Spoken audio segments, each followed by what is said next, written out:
रात के करीब 10 बजे एक 45 साल का आदमी पटना के लिए बस से उतरा। उसका नाम रघुनाथ था। बस अचानक बीच रास्ते में खराब हो गई थी। ड्राइवर ने कहा, आगे दूसरी बस मिल जाएगी। रघुनाथ पैदल चलने लगा। रास्ता सुनसान था, चारों तरफ जंगल और अंधेरा था। उसे महसूस हुआ कोई उसके पीछे चल रहा है। वो पीछे मुड़ा, कोई नहीं था। लेकिन फिर उसके कान में आवाज आई, वह तेज तेज तेज तेज तेज।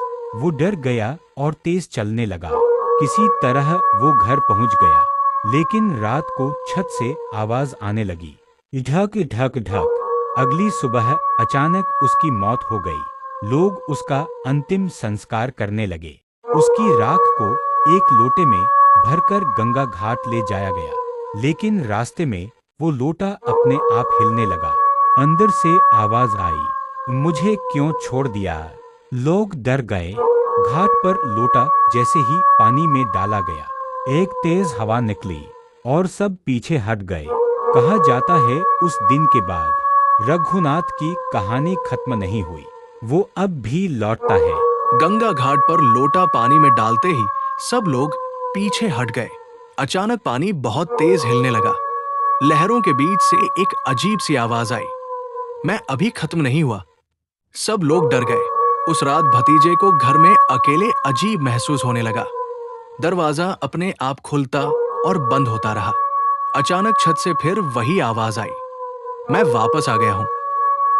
भतीजा डरकर बाहर भागा, लेकिन गली में कोई नहीं था, सिर्फ अंधेरा और सन्नाटा। अगले दिन गांव में एक और अजीब बात हुई। जिस जगह रघुनाथ की राख रखी थी, वहां जमीन पर पानी के निशान थे, जैसे कोई अभी अभी बाहर निकला हो।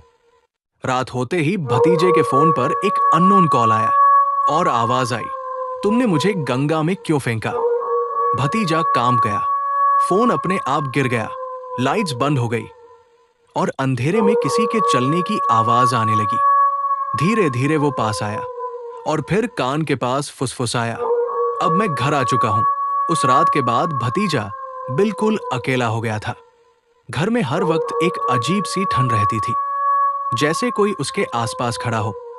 दीवारों पर पानी के निशान बढ़ते जा रहे थे और हर रात वही आवाज सुनाई देती थी, मैं यही हूं।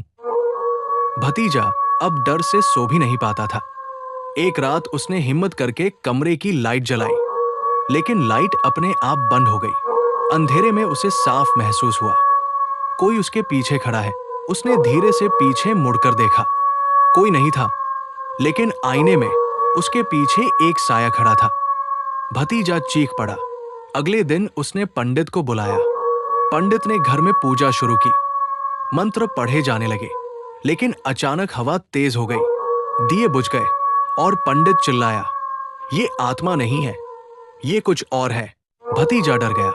तभी अंदर वाले कमरे से आवाज आई, मुझे वापस क्यों लाए। पंडित भाग गया।